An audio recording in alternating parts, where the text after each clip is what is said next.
You're watching a movie. Phone face down, snacks ready. You're relaxed. Everything's normal until it isn't. A scene hits a little harder than you expected. You shift in your seat, blink a few times. Suddenly, you're very interested in the corner of the room. Your chest feels heavy for no clear reason. Your throat tightens like it's trying to hold something back. And your eyes start acting suspicious, right when you swear you were just watching. You tell yourself, it's not even that sad. But your body disagrees. If this sounds familiar, yeah, this might be about you. Or maybe it's about that one friend who cries at animated movies and insists, no, I'm just tired. Either way, people who cry during movies aren't weak, dramatic, or overly emotional. There's something far more interesting happening in the mind. And once you understand it, you'll never look at those tears the same way again. Let's start with a familiar kind of movie crier. The scene is emotional. A character loses someone, or finally finds them. The music swells just enough to hurt. The camera lingers 1 second longer than necessary, and suddenly, you're done for.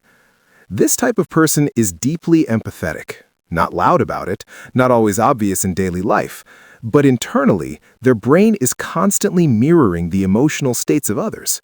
When they see someone feel pain, love, or relief, their own emotional circuits light up as if it's happening to them. They don't just watch emotions, they absorb them. For these people, movies aren't entertainment, they're emotional simulations. Their mind asks, what if that were me? And their body answers immediately. That's why the tears feel automatic, almost embarrassing, like your emotions skipped the meeting where logic was supposed to be involved. Maybe that's you. You don't just feel bad for characters, you feel it with them. And once that emotional door opens, there's no gently closing it. Then there's another kind of movie crier. Quieter, more controlled. They don't sob, they don't make a scene. They just sit there while tears quietly fall. These are often people who don't express emotions easily in real life, not because they don't feel deeply, but because they've learned not to show it. They're the reliable one, the strong one, the one who keeps things together. Movies give them something rare, emotional permission. No one expects composure during a sad scene. No one needs answers from them. There's no role to perform. So emotions that usually stay locked away, stress, grief, longing, unprocessed feelings, finally find a safe exit. That's why sometimes the tears don't even match the scene. It's not about the movie. The movie just opened the door. Then there's a completely different profile. This person doesn't cry during obvious tragedy. Death scenes? Silence. But show them a quiet moment of kindness, someone choosing love, forgiveness, or sacrifice, and they fall apart. These are moral elevation criers. What moves them isn't pain, it's purpose. It's seeing humanity show up when it matters. Psychologists call this moral elevation, the emotional response we feel when witnessing goodness, courage, or deep values in action. It's not sadness. It's something heavier, warmer, almost overwhelming. That's why when someone says, "Why are you crying? Nothing sad happened," they're missing the point. Something important happened. Another type is more subtle, and honestly more confusing, the nostalgic crier.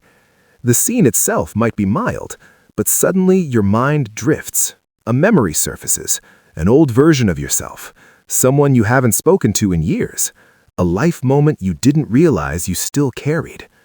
Movies are powerful emotional triggers. They bypass logic and go straight into memory storage. A song, a setting, a relationship dynamic, and your brain connects dots you didn't ask it to connect.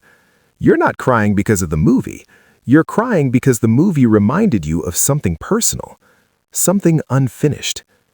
These people often feel strange afterward, quiet, tender, like something was stirred up and didn't fully settle. That's not weakness. That's emotional memory doing its job. But here's the twist most people don't expect. Some people cry during movies not because they feel too much, but because they finally feel enough. Daily life can be emotionally flat, repetitive, numb. Movies compress life into 2 hours. Clear emotions, clear meaning, clear stakes. For some people, crying during movies is emotional release, regulation, a reset. Their system finally gets what it's been missing. That's why after crying, they don't feel worse. They feel lighter, calmer, more human. So if you're someone who cries during movies, understand this. Your tears aren't random.